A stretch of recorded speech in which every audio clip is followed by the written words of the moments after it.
কুরআনের সূরা নিসায় কিছু শব্দ রয়েছে, কিছু আয়াত রয়েছে।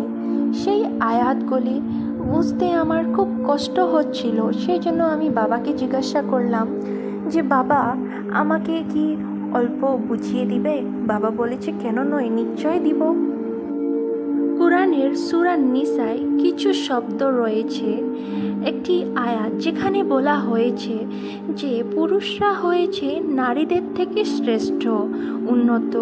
আর এটাও বলা হয়েছে যে পুরুষরা চাইলে ওদের স্ত্রীদেরকে প্রহারও করতে পারে। এটা কি সঠিক?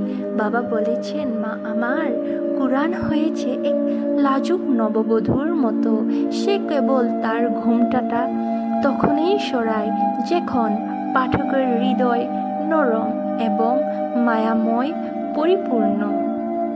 তাহলে শুনো, পুরুষরা হয়েছে নারীদের রক্ষক, কারণ স্রষ্টা তাদেরকে অপেক্ষাকৃত উন্নত করে তুলেছেন এবং তারা নিজেদের সম্পত্তির থেকে খরচা করে।